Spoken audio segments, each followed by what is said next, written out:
What's up, Bulls Nation, and welcome into the CHGO Bulls podcast presented to you by PointsBet. Don't forget that promo code CHGO when signing up to live your bet life.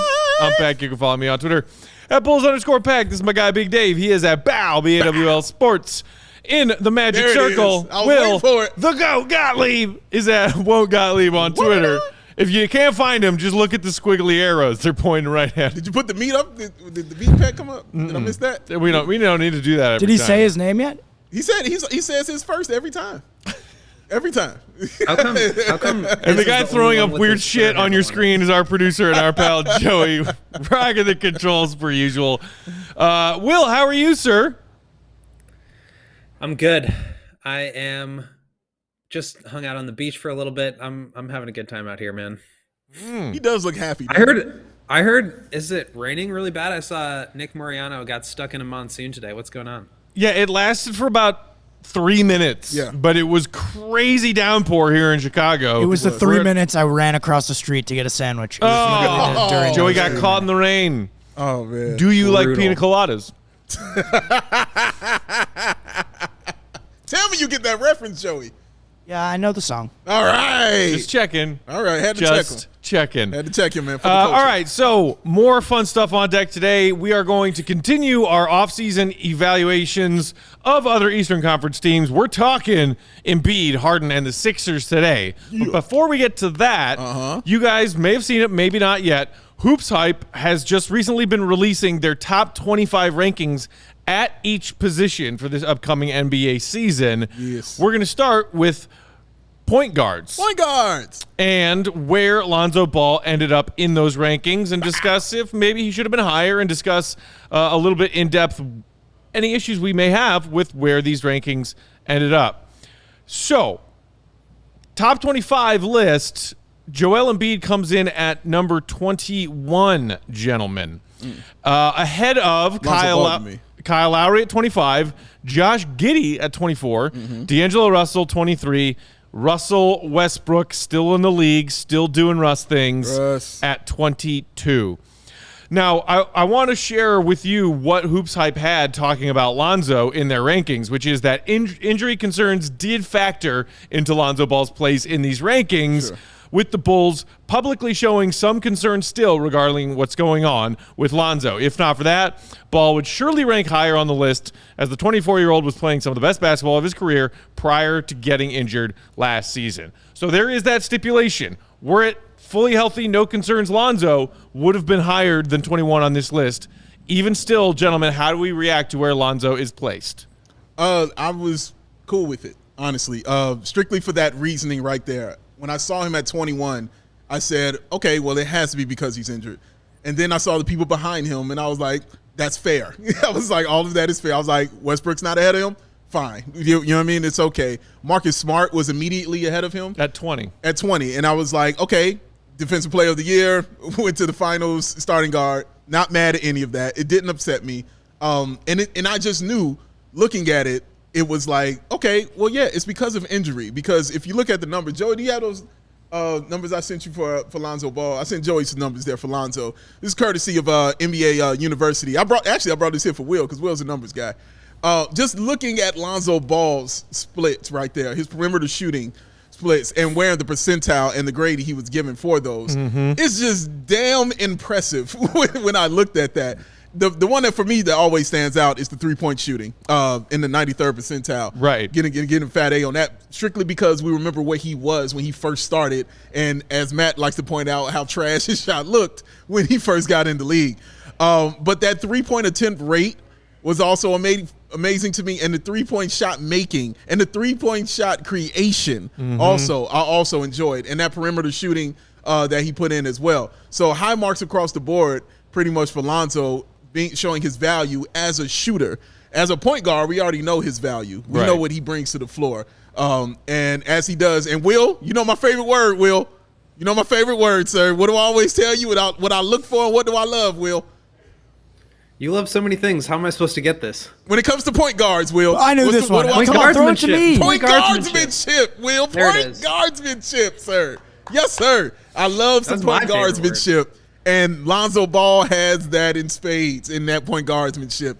the game within the game that he plays for the Chicago Bulls on both ends of the floor. He's playing a game within a game, and he's seeing things 3 steps ahead on both sides of the ball. So, yeah, I think next year if he remains healthy, God willing, knock on wood, that he's okay, he should be higher up on this list, Will. And going forward, yeah, I'm pretty pleased though with Lonzo Ball. Well, you said things you love to say. Things I love to hear is you talking about 3-point attempt rate and give me all these rate stats. I love to hear that. So, for me, Lonzo, obviously, like you guys know me, I'm a huge Lonzo stan. I believe his value to this team is just tremendous, like as big as anybody else's. But I think these rankings are just kind of silly in terms of like, basically like the idea is that you try to contextualize players, right? And so you put them in categories. This is point guard, this is shooting guard, small forward, etc. And Lonzo, like if you look at some of the other players on this list, Lonzo doesn't do any of the same things, right? Like De'Aaron Fox, Darius Garland, LaMelo Ball, all these guys have the ball in their hand. They're running the offense. And I don't really think Lonzo does that. To me, I've always said that he's more like a 3-and-D wing who's a great passer or a point forward who's a great shooter. And so I think he kind of fits into a separate box. And that's why basketball is sort of positionless now, right? Like people don't really think about traditional positions with they used to. So he is listed as a point guard. And I agree with you, Dave. Like, I think it's pretty fair where he is. Also, defense does not seem to be valued very much in this ranking, as the defensive player of the year is like in the 20s, and Lonzo, who I think is like one of the best defensive players in the league. So maybe, health considering, like maybe you could put him there. I think he's a little bit better just based on his defensive value. But again, it's tricky to rate him as a point guard and be happy with where he's placed because he just doesn't do a lot of what some of these other point guards do. Yeah, the one that sticks out to me when I saw what you just said, Will, which is that, oh, wow, not a whole lot of value for the defensive side in these rankings, is that they have Drew Holiday 10th. Like, and look, maybe some people think Holiday's overrated. I still think he's one of the more underrated point guards in this league when you think about everything he does for the Bucks on both ends of the floor, and definitely defensively. There is one issue I have when it comes to players ranked ahead of Lonzo. Oh, okay. Can you guys guess who it is? One issue you have. Is it Chris Paul? No, it's not. Okay. As much as I hate Chris Paul, he deserves to be ranked where he is in the top 10. Is it Ben Simmons? Yes, it is Ben Simmons. This is I'm ranking that might point be true. guards. Ben Simmons is not even a basketball player currently. What is he doing on this list? When's the last time he played basketball? The 50s? I guess they're assuming going into this year when he's going to actually play. They're like he's still a top 20 point guard. He's not playing basketball. He's too busy with like 3 different pottery classes. I don't know what the hell he's doing. Pottery classes. Pottery's fun, man. Don't knock pottery. It's not as fun as basketball, Will. Come on. Yeah, you're probably right about that. Will, did you have an issue with Luka being number 1 on this list? I mean, I think he's probably 1 or 2 with him and Steph. I'm okay with that. Yeah, where did Steph end up? Is Steph even on? 2. Steph is Steph was 2. Luka is 1, and it's ridiculous. You should have a problem with it. Steph Curry's one of the greatest players of all time, and he's still clearly playing at peak levels. Watching that playoff run, who knocked out Luka and the Mavs in the conference finals? Oh, would that be Steph? Yeah, I believe it would be. Also, their entire reasoning, if you didn't read this HoopsHype column and the reasoning for their rankings, most of their reasoning for having Luka number 1 was like, well, it looks like this is finally the offseason where he's coming into the season in shape, and like shared a picture of him on the bench during a game for Serbia where he like looks like he has a slightly larger bicep. Number 1. It is funny how like last season was the reason why Lonzo was further down because like he wasn't healthy, but then next season is the reason why Luka is higher up because he's gonna be better because he's younger. Yeah, I mean Steph is he should be like the default number 1 for as long as he's playing at the same level that he is right now, which seems like it could go until he's 40. But I mean, Luka is just outrageous. They're, again, totally different styles of players where Steph doesn't have the ball in his hands quite as much. And Luka is like that James Harden style, LeBron style. I have the ball every single possession and everything revolves around me. So it's just totally different and kind of hard to compare some of these guys based on positions. Yeah, true. And I don't think it affected me as much as it did Matt having Luka at number one. For those reasons, like I'm like, damn, he's has the ball all the time and he affects literally everything the Mavericks do. True. Period. All of it. It does not work without him. He can't be off ball. He can't do none of that. He has to have the basketball, and he's got to run the show. And he hits the most difficult shots, and he creates the most open shots for his teams as far as three-pointers are concerned. Like I saw those stats. They put out those stats. Right. Just how many guys, top 5 in the league, open three-point shots, and Right. like 3 or 4 of them were I'm pretty sure Mavericks. Dwight Powell has the most open threes this right. past season because Luka has that much gravity. Exactly. Like 3 or 4 of them were Maverick players. Yeah. You know what I'm saying? And that's all indirect because of Luka Doncic. So I don't think it affected me as much, but I still would have Steph number one if you're asking me the question because of the reasons you just stated. I love this comment from Adam going back to Ben Simmons. Said maybe he's taking a basket weaving class. Got to make baskets somehow. Hey, there you go. How you feel about basket weaving, Will? Never tried Which it. would you guys rather do, basket weaving or pottery? I've done neither, so I don't know. Pottery for sure. I did a pottery class this past winter. It was really fun. Is that why Will looks like Patrick Swayze? Like, It could be. because I'm thinking of him in Ghost right now doing some pottery. Okay. It's someone new every day. Did you receive a Yesterday passing was grade Jay from your Cutler, pottery today class? Patrick Swayze. Swayze's better.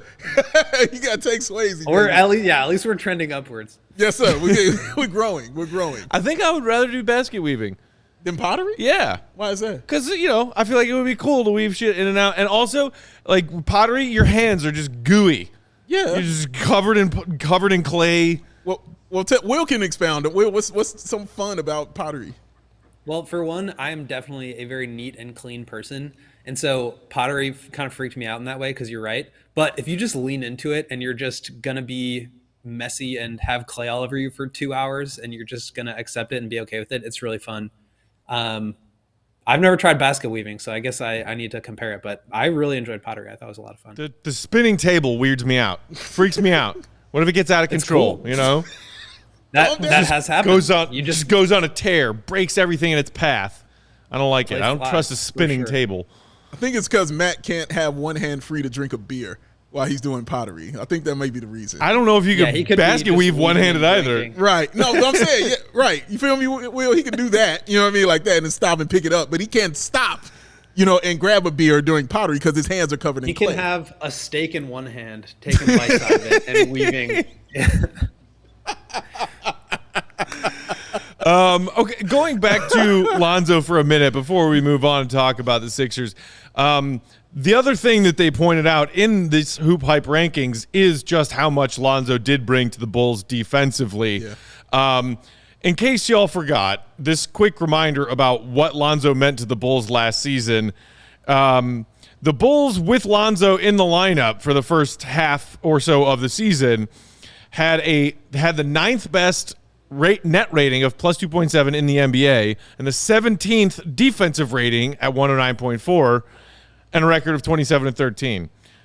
Once Lonzo went down, essentially, that net rating fell to a negative 4.6. Jesus. 21st net rating down from 9th and from 17th to 27th defensively, going from 109.4 points per possession to 117.4. Wow. Gross. I'm going to say Lonzo is important. Yeah, like that, just a huge importance. When we first talked about him when he got here, Matt, I kept saying, because people were like, well, you still didn't solve the problem defensively with Vooch. I'm like, yeah, but you put a Band-Aid on it because the Band-Aid is Lonzo Ball. Right. And again, Band-Aids aren't meant to hold wounds, for a very long time, but they still can, salvage and do the job and allow you to still do things, all right? But damn, that Band-Aid broke. You saw exactly what happened when that wound got exposed again. So, yeah, man, he's just vitally important especially like you mentioned on the defensive side of the ball. And I really think him being there and doing that just helped guys like Ayo. Right. Making it simple for him to where he didn't have to think when he got in the game. He could kind of float, you know what I mean, float around and just do different kind of things. If he wants to bring the ball up, he can. If he wants to just – you saw when Lonzo was there, guys, I remember Lonzo – I remember Ayo getting more of those inbound steals more so than when Lonzo was gone. When after a Bulls bucket, when he would sneak up and just take the ball from someone and, get that ball back. I remember. Yes, correct. Like GTA. I remember him doing that more. He wasn't hiding out of bounds and behind people and coming in and doing it. But I remember him doing that a little bit more because he was more able to float and just, kind of just be easy within the game. And that's what Lonzo does, man. Point guards move thinking, y'all. And Lonzo definitely did that for everybody on the offensive and defensive side of the ball. The Bulls' defense was kind of like a stool with 3 legs, where one of them was a little bit weak with Vucevic, right? It was like there, but it was like a little weak. Right. And the other 2 in Caruso and Lonzo were like really holding that thing up. Yeah. And then you remove one of the legs, which is Lonzo, and the defense collapsed. The stool was now in pieces on the floor, and that is what you saw in the playoffs for sure. And that other stat that you mentioned from that graphic you threw up, Big Dave, about 3-point shot creation, and not just taking and making a high volume himself, but Lonzo's just impeccable court vision, finding open threes that maybe other players don't have the same court vision to find. Correct. And we talked all the time last season about how the Bulls' low volume of 3-point attempts, they were skating by earlier in the season because they were still hitting at a high efficiency. Right. And then when they went cold a little bit and also their volume dipped because Lonzo was gone, it was like, well, this is the end of the world. That 3-point shot creation really, really matters. Yeah, and guys like Zach LaVine as well, man. We saw him doing much more catch and shoots when Lonzo was out there, and he's deadly from the catch and shoot. So, yeah, more. Before we move on, another comment here from Adam. Peck's gonna have a beer helmet while weaving baskets and watching Bulls games. It's crazy that you say that because so you know how you guys know I went on a canoe trip this past weekend, right? Yes. If you're in the back of a 2-person canoe, you really can't put your paddle down for more than half a second if there's a strong current or your canoe's going sideways. You constantly got to be steering from that backside of the canoe, right? Okay. So it's hard to drink a beer and steer a canoe at the same time. And I had a thought while I was canoeing down that river and being frustrated by I need to hurriedly drink a sip of my beer, put it down, pick up my canoe.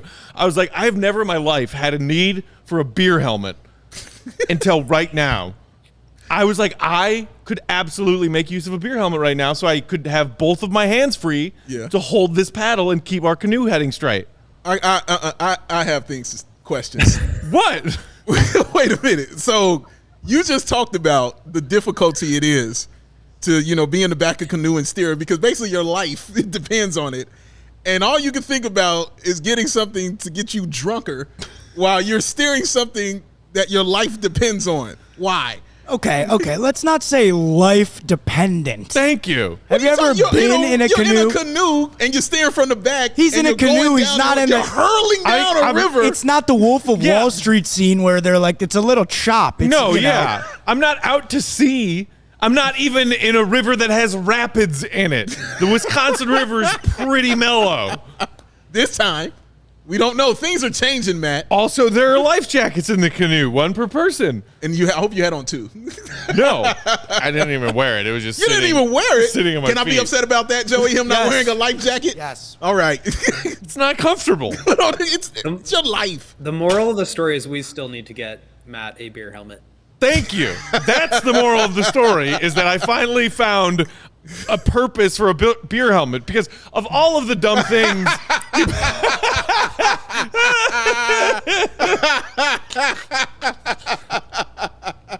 What is wrong with Joey, Thank you, Joey. Ooh. Were those Modelo's? I could go for Modelo right now. I love Modelo in the summertime. That is impressive, sir. Well done. Matt, you in shape, too. You were swole up. Congratulations, man. Swole as Luca, apparently. Tell that to Mark. Right. Yeah. Oh, look at that. Adam says he's been waiting for the Photoshop. Thank you, Joey. Joey, hey, when he's on the other laptop, bad things are coming, baby. And by bad, I mean good. Well done, Joey. All right, guys. Let's talk some Sixers. But before we get to the Sixers, Big Dave. Yeah. Talk about PointsBet. Why not? Because the best way to support CHGO is to download the PointsBet app and use that code CHGO when you sign up. Because if you do that right now, You'll get those count them, 1-2 risk-free bets up to $2,000, but that's not it. If you make a $50 or more first-time deposit, you will receive a free CHGO membership, which unlocks all of that awesome web content, and you'll even get a free T-shirt of your choice. Where you get it from, Joey? From that CHGO Lacha. Oh, that's 2,000 in free bets, a free CHGO membership, and a free T-shirt from that CHGO Lacha. All for making a $50 or more first-time deposit at PointsBet. Your home for live in-play betting just got even better. Is your favorite team primed for that comeback? You see an edge in the game that you're watching? Don't just watch that game. Bet along with it live. More live betting, more live markets, and faster live cash outs. I said faster live cash outs. Follow along with your bets the moment they hit and stay in the live action all game long. So what are you waiting for? It's time to elevate your live betting game, y'all, because once that game starts, you don't just bet. Willennium, tell them what they do. You live your bet life. Silky smooth. Silky smooth and so simple. So simple. On point. You know what else is simple? Getting dope Chicago sports merch from FOCO.com. It's simple? Chicago sports fans, your home for the best Chicago sports coverage, is partnering with the leader in Chicago sports merch and collectibles. CHGO has teamed up with FOCO to secure your access to the best collectibles and gear around. Whether it's Bears, Cubs, White Sox, Blackhawks, Bulls, FOCO will have something for you, your kid, your friend, your loved one, whoever. Looking to get some new gear, collectibles, or accessories? FOCO has officially licensed gear. That's right, officially licensed gear. Ooh. Not just any gear. Oh, no. That shit's officially licensed. For men, women, kids, anybody. With everything from bobbleheads to swimsuits to Crocs and more. FOCO's got you covered with the best Chicago merch of your favorite teams. So head on over to FOCO.com and be sure to use promo code CHGO when you're checking out to get 10% off all non-presale items. Again, that's FOCO, FOCO.com, promo code CHGO, 10% off all non-presale items. Check them out, FOCO.com. FOCO, faux show. Oh, FOCO, faux show. I just did there. I got 1 million of them, baby. We're gonna need to make 1 million of them. We're gonna need a FOCO faux show, Joey. Faux show. Thank you very much, Niles. Says I had the best ad reads in the world. That's very nice of you to say. Thank you. True very story. Much. Thank you very much. There's no contest. Very much. Very kind. Very kind. He is as good at reading ads as Ben Simmons is at weaving baskets. He's amazing. Pros. Obviously, as you are in making pottery, according to that Photoshop, man. Can't be on that level. Or Don't you ever just throw on a beer helmet and make some pottery? Wait, Will, I'm sorry, I didn't even ask it. What did you make when you were at the pottery class? Thank you for asking, Dave. I made a couple of bowls. I made a pitcher and a coffee cup. The rest of them turned out terribly, so I got rid of it. A pitcher? A pitcher. Like a curvy pitcher with a handle and a spout and everything? Wow. You're not playing Handle, around. spout, and everything. I was not playing around. Oh, man. I was not playing around. These. Don't test me when it comes to That's impressive. I would like to see. You need to bring that picture to the office one day. Yes, I would love to see It's that. delicate, but I will show it to you. When are you coming back, the by handle's the kinda way? breaking on. When are you coming back? I need to see you, and I need to see this picture. September. Oh, my God. gonna be It's only a month away now. How's it freaking August already? Yeah, isn't that good? Summer's got to slow down. Means we're closer to October. That's all it means, baby. Closer to October, baby. Comes with pluses and negatives. Oh, let's deal with the pluses, Matt. Closer to Bulls basketball. Yeah, I like closer that. Closer to Will being back. These are wonderful things. I don't like the end of Can't shorts and argue Burke with either of season. those. Right. Closer to foot prison season. Foot prison season. Don't lock him up. Don't lock him up. I know Will wasn't in them foot prisons when he was out on that beach. You know, he was out Oh, there no, doing his you thing. must have been rocking the full Burks barefoot. walking along a beach. Full barefoot. You heard him. Full barefoot. My man. That's true. Free the feet, right there. True story. All right, guys, let's talk about the Sixers. Okay. All right. They finished 51-31. Nice record. In that three-way tie at whatever that was, 2, 3, and 4 in the East this past season.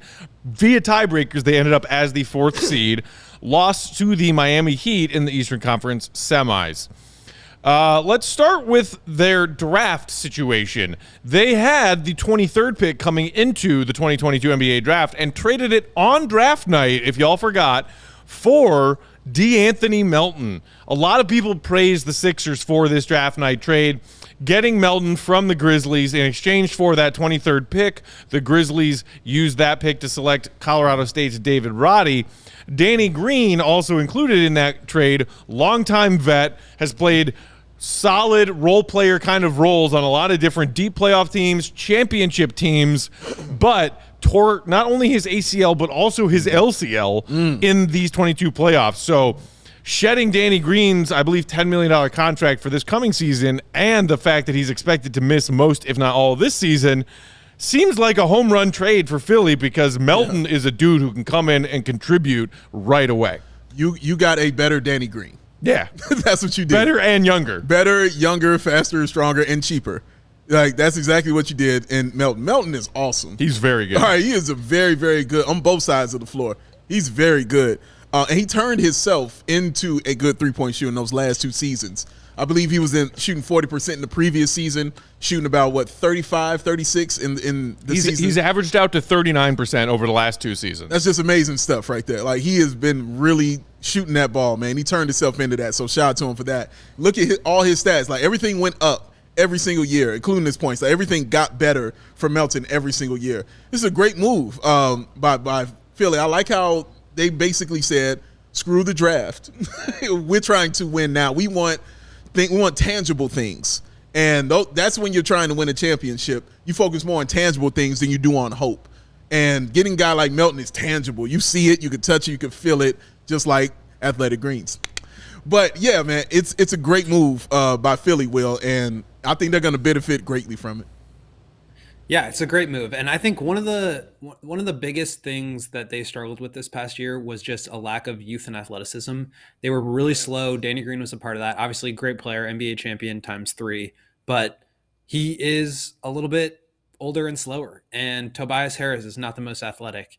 And, Maxey was really the only guy that was getting up and down the floor. So to add another young guy who can really play with some athleticism and shoot, it's just huge for them, and especially when they are pretty shallow in the backcourt. I think he pairs really well with either Harden and or Maxey and can really give you some great off-ball scoring and movement, great on-ball defender, and hopefully makes up for some of what they lost with Danny Green. But really, really like that move. And again, it's the process here. You touched on it, Dave.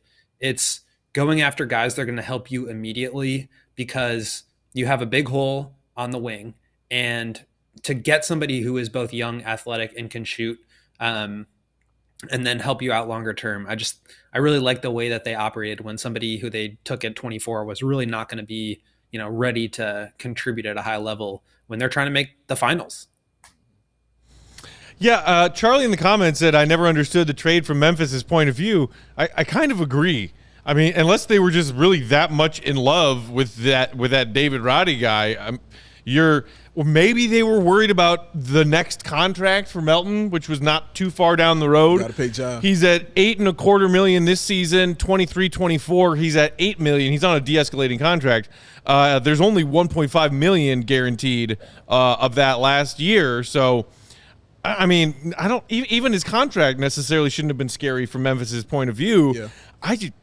It's a huge win for Philly, basically. I think some of it is because they really like Zaire Williams and think he could fill maybe a role of that in the rotation. Melton as expendable. Yes. Yeah. Yeah, taking the shot because they're both young. You know what I mean? Like Melton being young, him being young. You take that shot there. Because like you said, it's definitely not financial. You know what I'm saying? That's a great contract right there. That's a great word that I've heard a lot of, and I learned a lot of just talking to Will, was de-escalating contract. And, yeah, so when I hear that word now, I get excited. You're like, ooh, that means you. Yeah. We all know who else has a de-escalating contract. Oh, we do know. We do know, sir. He's 7 feet tall, and he's shooting them threes. Man in the middle. Number 9. Number 8. Wait, what's his number? 9. Thank you. Almost forgot his number, man. Ain't that messed up? Sorry, Vooch. Go ahead, Will. Sorry, Vooch. I don't know. I was just going to say, Vooch, Vooch is number 9.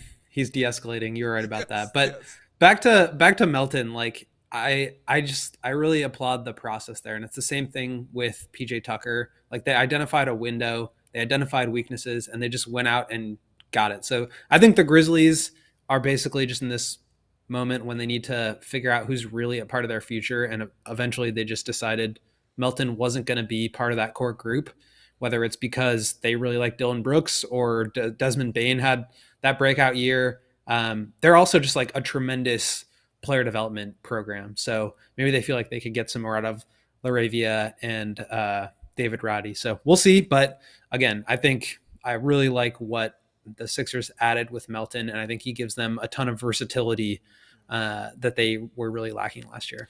Yeah, for a team also, that finished... Also, Vooch is number 9 and has a de-escalating contract.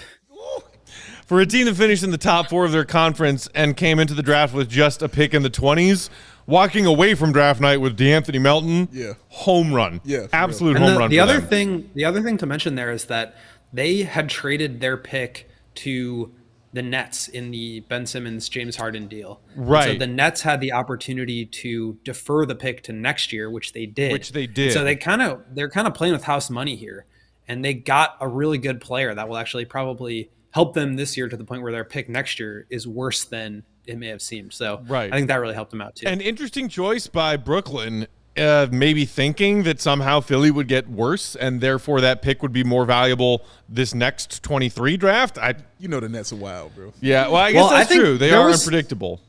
I think there was some real potential for the Sixers to have a huge backslide next year. They had a huge decision to make with James Harden, which we'll talk about here in a second, but that worked out as well as it possibly could have for the 76ers. It allowed them to get PJ Tucker. It allowed them to get DeAnthony Melton and get a lot better for next year. Yeah. And basically, when the Nets had to make the decision of whether or not to defer that prior to the draft, they couldn't have known Harden was going to take a pay cut to allow all these things to happen. So, if they had to pay Harden $47 million this upcoming year, they're getting older. They're not getting any more help. I thought it was a fair bet to make at the time, but it really did backfire. Speaking of, let's dive into that. Joey, let's take a look at what the Sixers did in free agency. And we'll, of course, start with the biggest domino, and that is James Harden. You see there, 2 years, $68.6 million. Mm-hmm. That is after opting out of his player option on the last year of that deal that would have paid him, as Will said, $47 million and change. Mm-hmm. So he's essentially deciding to take a $14.5 million pay cut for this new contract, this salary for this upcoming season, compared to the old player option. And Harden spoke about this publicly. Joey, do we have that quote from James Harden that was in Bobby Marks' most recent column from ESPN this morning? Shout out. Saying, I had conversations with Daryl Morey, and it was explained how we could get better and what the market value was for certain players. I told Daryl to improve the roster, sign who we needed to sign, and give me whatever is left over, end quote. Harden gets a lot of flack for being maybe a selfish player at times, for being a not all-in player at times, for not fully committing to winning, more of a I just care about, strip clubs and et cetera, than winning NBA championships kind of guy who is an elite talent. This, to me, is a quality move from Harden to say, whatever. He's also got a player option in year 2 of this new restructured contract. Mm-hmm. So after this season, he can renegotiate again and make more money. But for the immediacy of now, wanting to stay in Philly and wanting to win and letting them spend money elsewhere to bring him help, I thought it was surprisingly and impressively very un-Harden-like. What about you? Well, 2 things about it. One, everything you said is correct, yes. I've been a James Harden fan for a while. I know I'm in the minority here on it, but I like watching him play basketball. And I've said that, and Kendall Gill laughs at me when I tell him this. And I enjoy watching James Harden. Kendall thinks he travels every possession. Every possession. Kendall's like, he travels every possession. He travels every possession. It's free throws and travels. But I like the way he plays because he broke the game. And I honor people that break the game. And you can't do anything about it. And you know it's coming, and you still can't stop it. Like, the dude – his numbers speak for themselves. I don't have to go into that. But the stuff he fought through as well, because he was dealing with a hamstring injury that was clearly bothering him, even in that series against the Bucks when he was with the Nets. He came back a little early just because he wanted, to be there for his team and try to provide something for them. So I always commended him for that. And he was still, I still didn't think he was still in proper shape yet. You know what I mean? Even that time when he was with the Nets, I still don't think he was there. He looks it now. Like when I was watching him recently, I was like, okay, he looks like he's ready to play. And everything you said is correct. But I was like, I'm listening to him and I'm like, it's a nice way to take all the credit for everything. It's a nice way to take credit for all of it. Look, I told him go get whoever you want. You know what I'm saying? Get this dude, improve the team, and just give me what's left over. I did that. I told Maury that. I'm sure he didn't mean it that way. That's just kind of how I heard it, though. It's still less selfish than just saying, F it, give me my near 50 mil this season. Agreed. He very, very true. He could have easily done that and said that. But also, he's playing with Daryl Morey. He loves him. And Morey loves James Harden. Mm-hmm. So he doesn't want to break that relationship or anything like that. He's in a good place in Philly. He probably didn't have to move too far going from Jersey to Philly, anything like that, man. He's playing with the MVP caliber guy in Joel Embiid, who is in his prime. You know what I mean? So I don't think it's a reason for him to, just screw the team and not make them better. Mm-hmm. You've got a chance and an opportunity, Will, to actually go get a championship. I thought it was a really, to your point, Matt, like it was just a mature move on his part, especially coming after basically like pouting his way out of Houston. And then I don't think he officially ever demanded a trade from the Nets, but he certainly wanted to be out of town. And so to come in and basically say like, not only do I want to be here and re-up with Philly, but I want to do whatever I can to make sure that we're the contender that this team needs to be around Joel Embiid because of how good and dominant he is. So I thought that was a very mature thing for him to do. And it also benefited him, right? Like he has a chance now to, wipe away some of the stain that is on his legacy in terms of folding in the playoffs. He's able to get his two boys to come play with him in Daniel House and PJ Tucker. Like I think he's set up now in a position where like it's time for him to not pass the ball away every single time he touches it in the playoffs against the Heat. And it's time for him to not go 2 for 11 every single time, a game 6 happens. So this is time for Harden. Like if he's going to go down as an all-time great player, which he certainly has a large part of the accolades to do so. This is what needs to happen. He needs to win at a high level, and this is his opportunity to do it. And one more thing I want to add to him and give him credit for, he's doing it in a very harsh environment in Philly. In a place, Philly's the worst. Yeah, Philly sports fans are the worst. Yeah, you saw what they did to Ben Simmons. You know what I'm saying? Like you saw what happened with there. And Simmons maybe deserves a little bit. I'm not saying he didn't. They do it to athletes who don't deserve it. But they did it to the fullest. Right, You know what I'm saying, for Ben Simmons. I'm not saying Ben didn't deserve some of it, but that dude didn't want to play basketball anymore based off of that. Harden has been a guy who they've been harsh on, saying, he can't take that criticism. He can't be that guy, to step up or stand on something like that. You're in Philly. You know what I mean? Like Will said, he's not going to be passing that ball, be passive or anything like that anymore. I think you're going to see a more aggressive James Harden this season. Strictly, one of the reasons is because of where he's playing at. They're not going to allow that, and it's not going to be cool for him to have that. And he knows that, I think, because winning there is going to mean a lot if he brings the championship home there, one of the toughest environments to play in.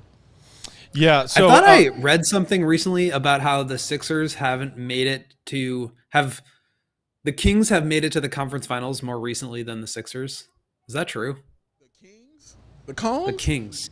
The Kongs. The Kongs? That's how. Well, so last time the Sixers made it to conference finals was AI, right?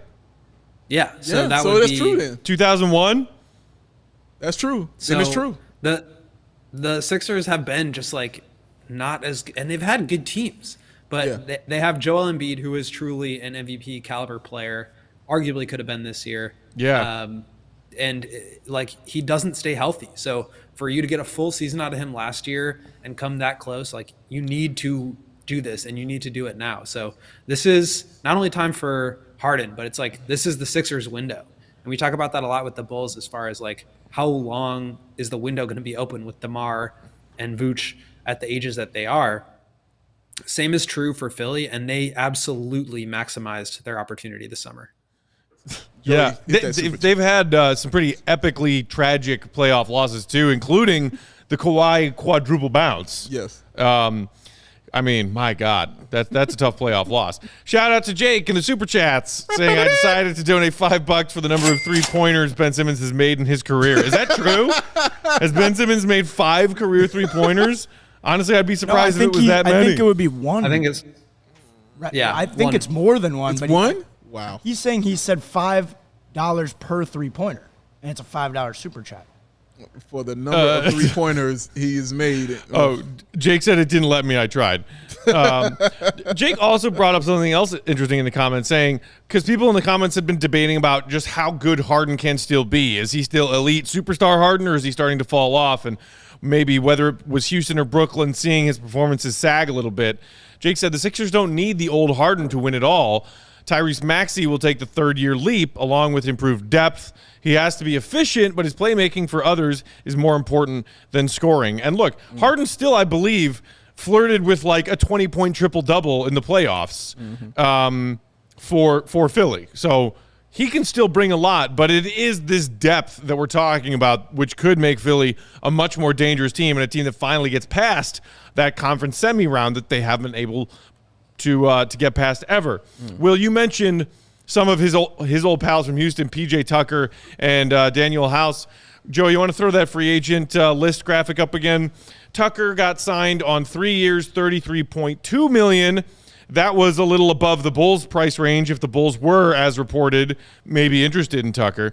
House, a modest 2 years, $8.4. What do you guys think about the 3 and 33 for Tucker, knowing that in the final year of that deal, he's going to be like 40, right? 40 years old, maybe going on 41. If it gets them a championship this season, it's absolutely worth it. And I don't care that maybe the back end of that deal is a little too rich for a, arthritic PJ Tucker. If he can do for them what he did for the Bucks 2 years ago and what he did for Miami last season. Yeah. I mean, PJ Tucker has shown those last 2 seasons. You get PJ Tucker, it means wins. It means you're going far in the playoffs. A championship and then a conference finals, a game 7 that came down to a final shot. PJ Tucker is impactful in so many ways on the floor. Of course, from the 3-point shooting, we all know about the corner that he is just, gold from. But it's those little tiny things that he always will bring. Can guard any position, can play all 5 positions. We saw him play center. You know what I'm saying? We've seen this before. And also he has a relationship with James Harden. You know what I'm saying? Like he has that relationship with him. Like they're cool with each other. I think it's a great space for him to be in Philly doing this, man. Like it just feels like, Will, like that's the kind of team he should be with. Like it just like that's his kind of vibe, So I think it's a good move getting PJ Tucker. And I was like, man, that kind of really elevates that team from where they were last year. And I expect big things because of that, honestly. You want to know what they did? They brought continuity to the roster because Harden has already played with PJ Tucker and Daniel House. They added a ton of 3-point shooting. Zach Lowe always mentions this on the Low Post. I don't know the numbers off the top of my head, but like the points per possession when you put Harden and Embiid and pick and roll together is still far and away the most lethal duo in the league. And so you put spacing around that.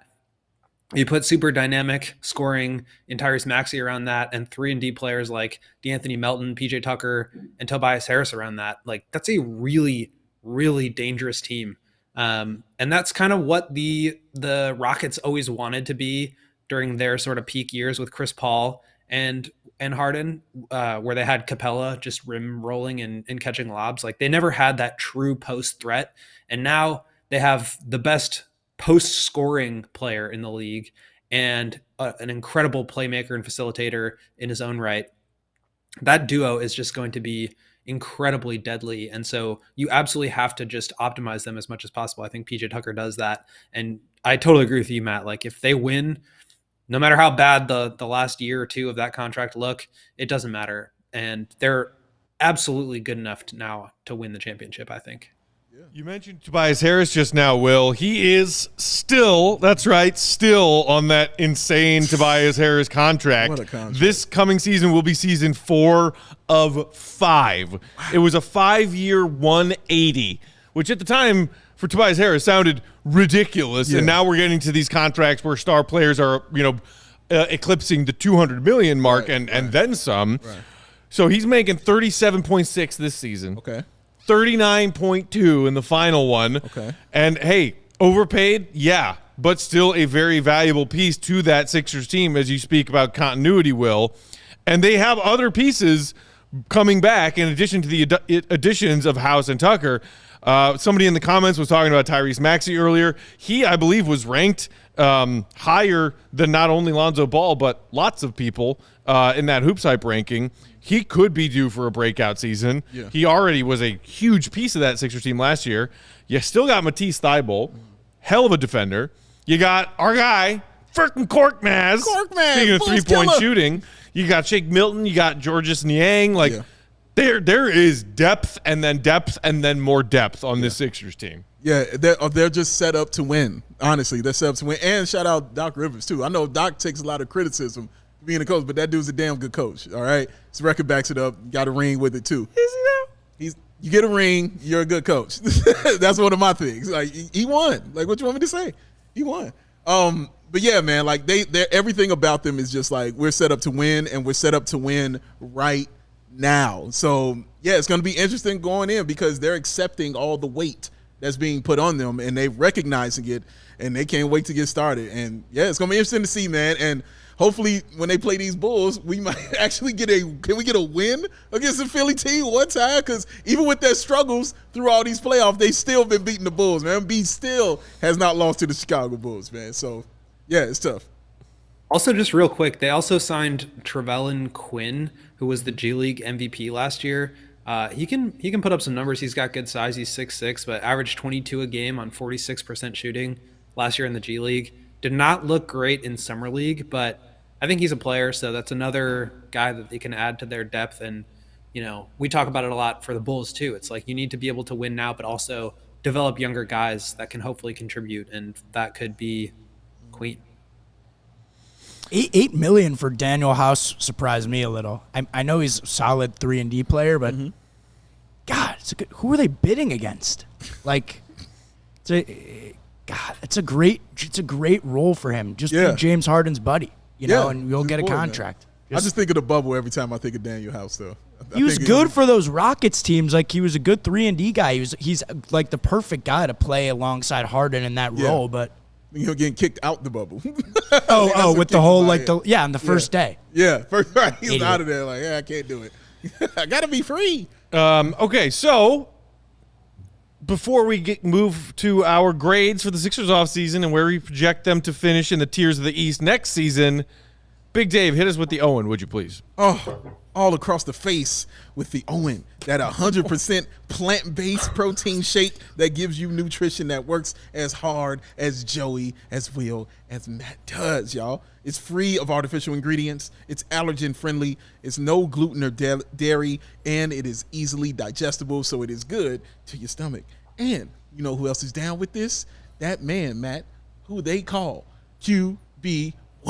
Touchdown. Justin Fields, ladies and gentlemen, he definitely is down with some Owens. So that means you should be too. And Owen and CHGO have partnered up to give you guys this amazing offer. You can get 20%, that's right, 20% off your first purchase at liveowen.com. Just use that code CHGO20. That's liveowen.com. Use the code CHGO20 to get 20% off your first purchase. So why don't you join us and join Justin Fields, QB1, and try Owen, because Owen, only what you need. That's what it stands for. But as we all know, Owens, Joey? A win. That's the no look. He was on it. He told me he was ready.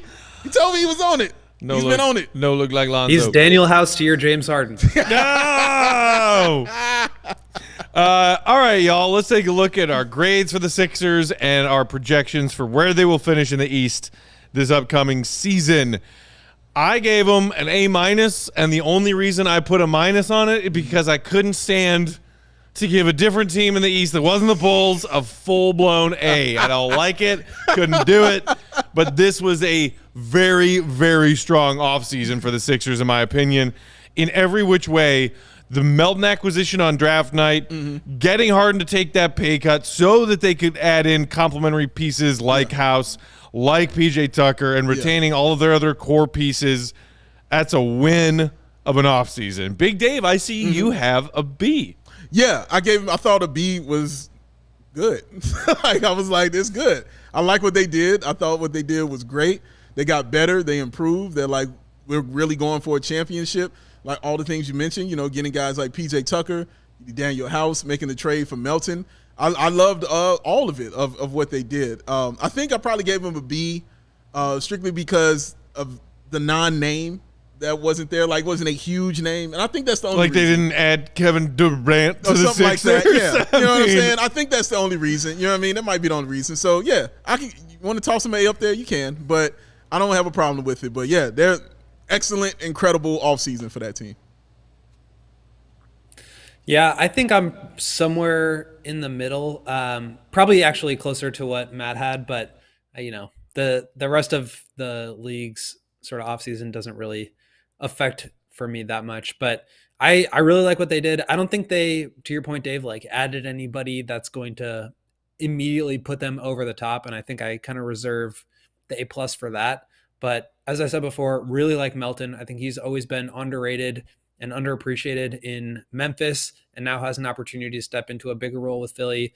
PJ Tucker, I think another reason why I probably didn't go A+ there is just because of what that contract could look like and where they sort of map out cap-wise the next year or two.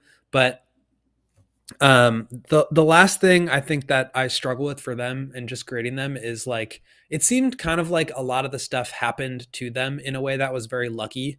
Like the fact that Harden was willing to, take a little bit less money allowed them to get PJ Tucker, right?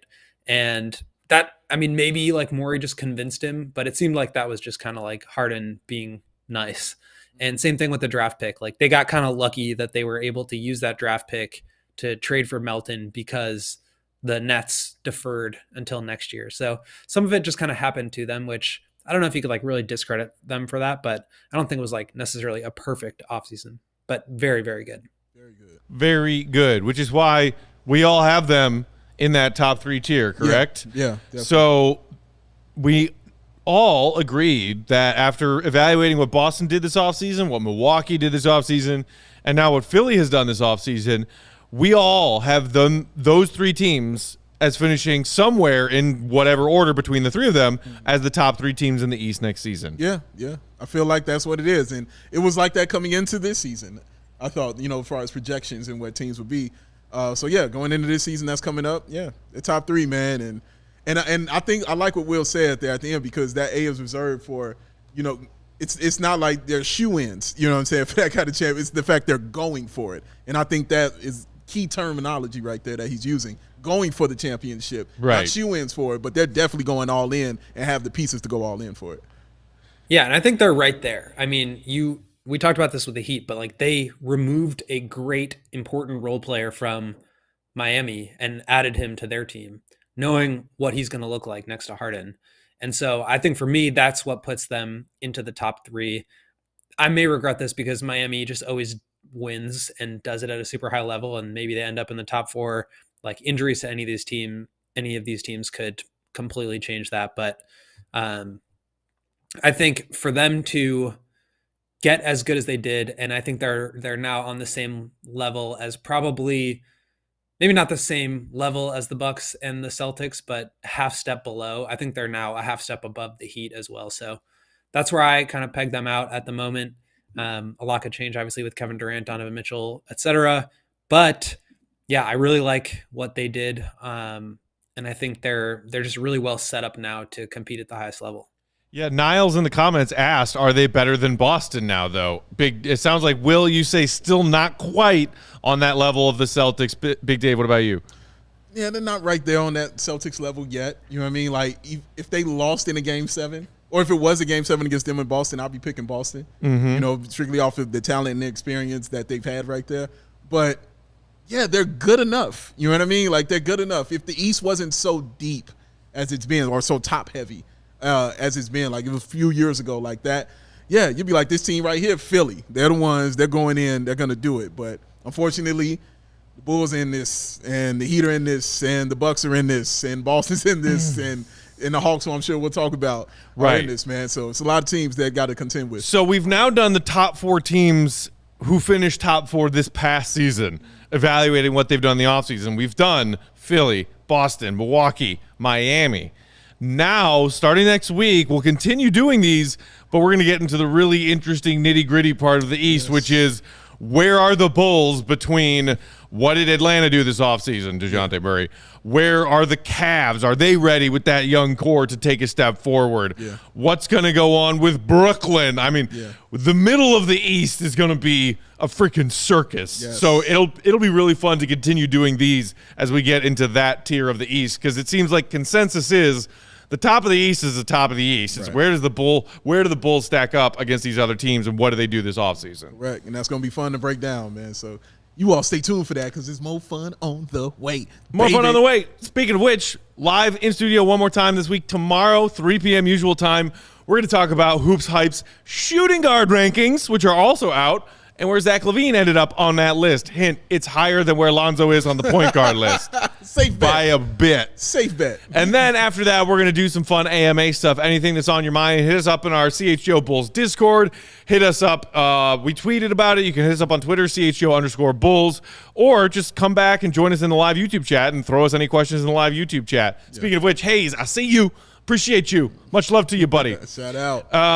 Anything else, Will, Dave? No, I'm good. Will can go back to the beach. Get back to the beach, you barefooted crazy person. Well, actually, one thing is you should read my story from today about Patrick Williams and his funky one-handed jump shot, because it was I will tell you this, Will. When I saw your pun, what was it, Paul? What did you say again? Paul Harrington? What was it? patented. Like patented, when I saw that, patented. Dude, when I saw it, I almost threw my iPad across the room. I had to do it. I had to do it. What do you know? Turns out throwing things can be fun. I said almost, Matt. Almost. There's a difference. There's a difference. Give in to the temptation. No. Just give in. No. Just let it happen. No, man. Great article, though, man. Will did y'all. excellent job on that. Stick around. Keep it here on the CHGO Sports YouTube channel. White Sox lead the Royals 4-1 right now, middle of the 6th. We'll have White Sox postgame, and then we got Cubs Cards, 6:45 first pitch. After the conclusion of that game, we'll have Cubs postgame for you as well. Until tomorrow, for our guy Joey, operating everything behind the controls, making ridiculous Photoshops. Love that beer helmet. Joey! For Big Dave, who is at Bow BNWL Sports. For Will the Goat Gottlieb, who is at Won't Gottlieb. I'm Peck, Bulls_Peck on Twitter. Thanks for hanging out, Bulls Nation. Hit that thumbs up if you liked what you saw on Twitter. On YouTube today. Helps us out a lot. We'll talk to you tomorrow. As Niles just said in the comments, see Red, be good.